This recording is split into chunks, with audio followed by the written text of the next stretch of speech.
Imagine a coin with only one face. Impossible, right? That's the essence of duality. It's the fundamental principle that everything in our universe exists in pairs of opposites.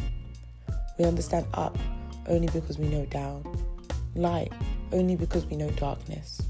It's not just a philosophical idea, it's how our minds process and make sense of the world. No single concept exists in isolation. In this video, we're going to explore how duality allows us to interact and comment on our world, but ultimately how all things are connected. From a spiritual perspective, duality is the creative tension that gives rise to all experience. It's the dance of opposites that allows us to perceive and interact with the world. Without duality, reality cannot be felt. Take sound and silence, for example. Without moments of silence between notes, we would not get contrast needed to hear melodies. Silence gives meaning to sound. They are opposites, and yet it is through their relationship that we get to have an auditory experience. Another example, you cannot identify pleasure without feeling pain. Perhaps that is why people who come from little can feel more satisfied when they gain material things than those who have always had it. Equally so, you may not realize you are suffering if you've never felt pleasure. It is through our experiences that the phenomena of pleasure and pain exist. If everything was always hot, the notion of temperature wouldn't exist. We know temperature to be real because it varies along a dualistic spectrum. But how does this play out in our personal lives, especially when it comes to our emotions? Joy and misery are inseparable. They're two sides of the same coin. When we experience the joy of love, connection, or success, we also open ourselves to the possibility of misery, heartache, loss, or failure. It's a package deal. On their own, joy and misery are just life playing out. It's only when we cling to joy that we create an attachment, a need for it to always be there. This leads to fear of loss, fear of change. And when misery inevitably arises, we resist it, we try to escape it. This only prolongs the suffering. It's like trying to swim against a strong current. It's exhausting and ultimately futile. By mistaking joy and misery as two separate things, we create a lot of unnecessary pain for ourselves. We chase after happiness and run away from sadness, but in reality, they're both part of the same flow of life. When we accept reality as it is, with all its ups and downs, we can make mindful decisions that lead to greater peace and tranquility. We can choose to move towards things that nourish our well-being, rather than being pulled aimlessly through life by our attachments and aversions. Furthermore, we can actually use the dualistic nature of emotions to our advantage. Instead of being controlled by our emotions, we can reframe them to benefit us. I remember an athlete being interviewed about their pre-competition jitters. Instead of saying they were nervous, they explained that they felt excited. They pointed out that the physical sensations of nervousness, the racing heart, the butterflies in the stomach, clammy hands, are the same as those of excitement. They simply chose to label this sensory experience as excitement rather than nervousness. We can all learn from this athlete. When we feel those familiar feelings of anxiety or fear, we can choose to reframe them as excitement or anticipation. We can choose to see the challenge instead of the threat. This doesn't mean we should suppress or deny our negative emotions.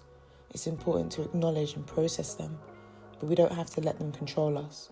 We can learn to observe them without getting swept away.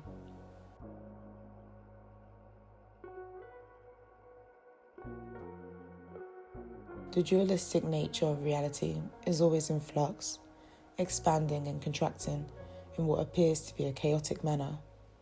Hard times create strong people, and strong people create easy times, but easy times create weak people, and weak people create hard times. These cycles repeat themselves, endlessly turning like a wheel. It can seem chaotic, but in the grand scheme of things, there's a strange stillness, Nothing is actually happening. Only we move at such a pace through life that it feels like individual events. And so, weak and strong are reflections of one another, each creating the other.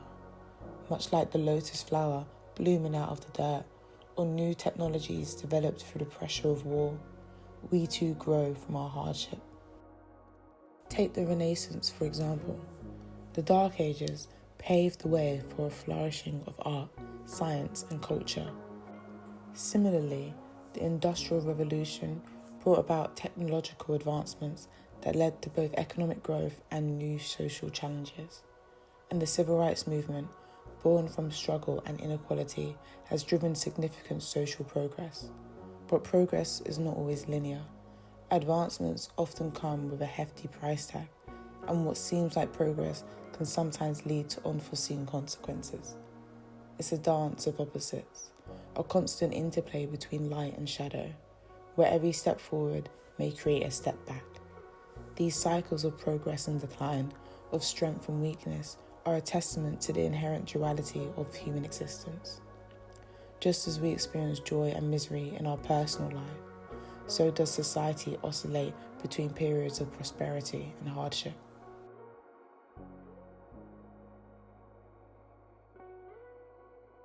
Duality isn't just a human concept. It's woven into the very fabric of nature and the cosmos itself. Think about the natural world around us. The sun rises and sets, creating duality of day and night, activity and rest. The tides ebb and flow, showcasing the interplay of gravitational forces. In the animal kingdom, predator and prey exist in a delicate balance, highlighting the interconnectedness of life and death. And the seasons change, bringing with them distinct characteristics, reminding us of the cyclical nature of time and the constant transformation within nature. But duality extends far beyond our planet. It's written in the stars, in the galaxies, in the very essence of the universe. Without this dualistic nature, without these opposing forces interacting and playing off each other, nothing would exist as we know it. Imagine a universe without contrast, without cycles, without the dance of opposites. It would be a static, unchanging void. It's the interaction between these opposing forces that creates the dynamism and complexity of reality. Think of it like this. A battery needs both a positive and negative terminal to generate electricity. A magnet needs both a south and north pole to create a magnetic field. And our bodies need both inhalation and exhalation to sustain life. In the same way, the universe needs the interplay of opposites to exist and evolve. In space, gravity pulls things together, forming stars and planets. Yet at the same time, the universe is constantly expanding, driven by a mysterious force that seems to counteract gravity. It's this tension, this push and pull, that creates the conditions for the universe to exist as it does. And here's a mind-boggling example of duality in the cosmos. Stars and black holes. Stars, like our sun, emit light and heat, radiating energy out into the universe. Black holes, on the other hand, are regions of space-time where gravity is so strong that nothing, not even light, can escape. They are the ultimate cosmic vacuum cleaners, absorbing everything that comes close. But here's the twist. Stars and black holes are intimately connected. In fact, many black holes are formed when massive stars collapse at the end of their lives. The star's core collapses under its own gravity, creating a region of infinite density and intense gravity, a black hole. So these seemingly opposite entities, one emitting, the other absorbing, are actually two sides of the same coin, two different stages in the life cycle of a star. It's a beautiful and awe-inspiring example of how duality and interconnectedness are woven into the very fabric of the cosmos.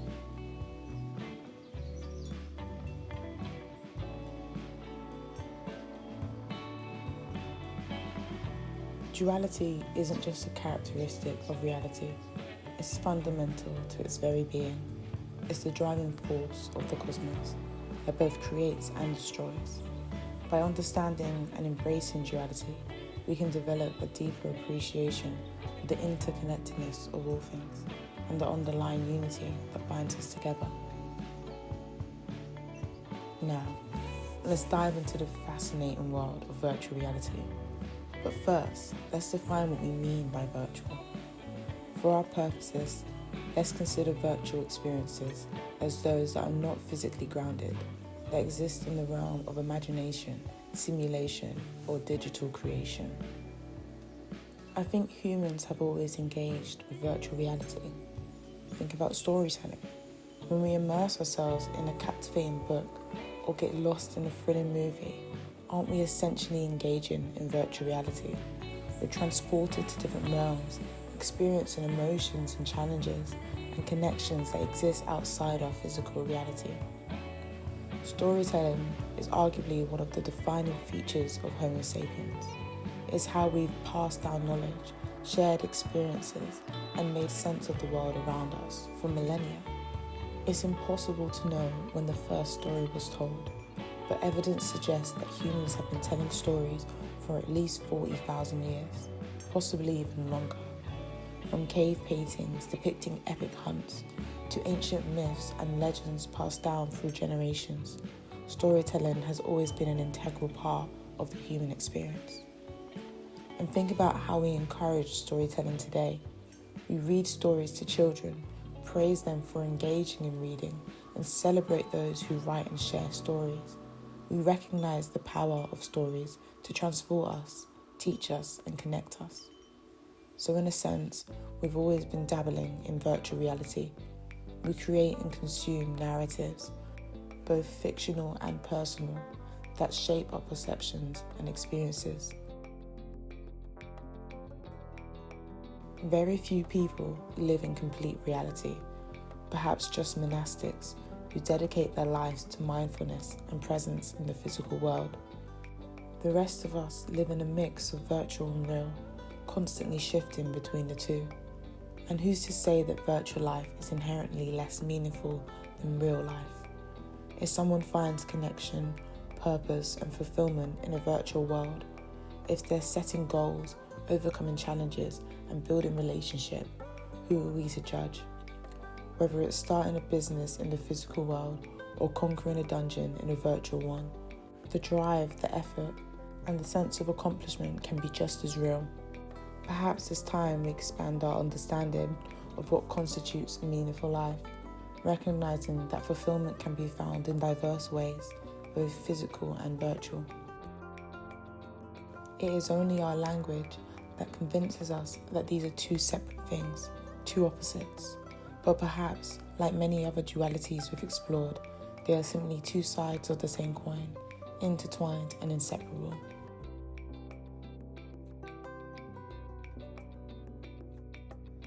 We've explored duality in our emotions, in society, in the vast cosmos, and in the digital realms we create.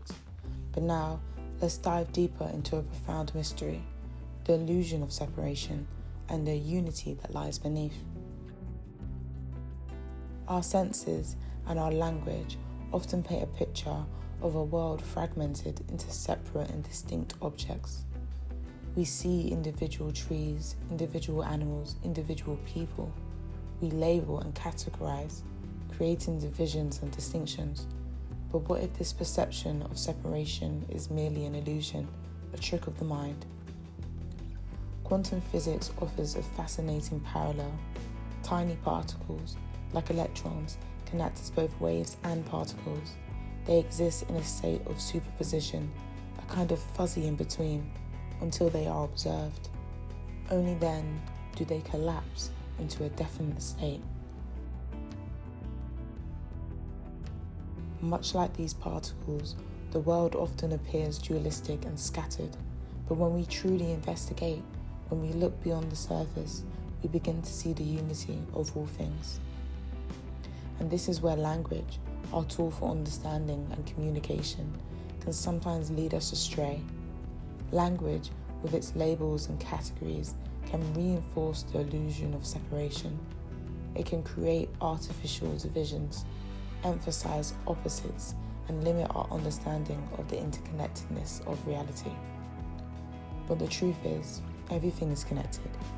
Every breath we take is connected to the trees, to the oceans, to the very air we share. Every action we take has consequences that ripple through the interconnected web of life. We are not separate entities, but integral parts of a vast and intricate tapestry. This sense of interconnectedness, of oneness, has been recognized by spiritual and philosophical traditions throughout history. The concept of Brahman in Hinduism, the interconnectedness of all beings in Buddhism, the mystical unity of Sufism, all points to the underlying unity of reality. And this oneness doesn't negate the reality of duality. Just as a coin has two sides, duality and unity are complementary aspects of the same reality. We need the contrast, the interplay of opposites, to experience and appreciate the world. It's through the dance of duality that we feel our existence, that we experience the richness and complexities of life. But ultimately, beneath the surface of duality lies a deeper truth, the truth of completeness, of wholeness. Every being, every object, every experience is already complete in itself, a perfect expression of the underlying unity. So as we navigate the world of duality, let us remember this underlying unity. Let us look beyond the labels and categories, the divisions and distinctions, and recognize the interconnectedness of all things. For in that recognition lies a deeper understanding of ourselves, of the world, and of the beautiful dance of existence. Wow, that was a mouthful. If you stayed this long, thank you. Give it a thumbs up if you liked it. If you don't understand anything I've said, give it a thumbs down. But I appreciate you listening if you made it this far regardless. So, to wrap things up, I want to leave with a few words of the great Lauryn Hill. Everything is everything. What is meant to be will be. After winter must come spring. Change, it comes eventually. I wrote these words for everyone who struggles in their youth, who won't accept deception instead of what is truth. It seems we lose the game before we even start to play. Who made these rules? We're so confused, easily led astray. Let me tell you that everything is everything. I would love to hear you guys' thoughts, anything that connected with you, any insight that came to you, any questions you might have, who knows. But yeah, leave a comment, find me on Instagram at GwenFusion, and yeah, I'll catch you on the next one. Peace out.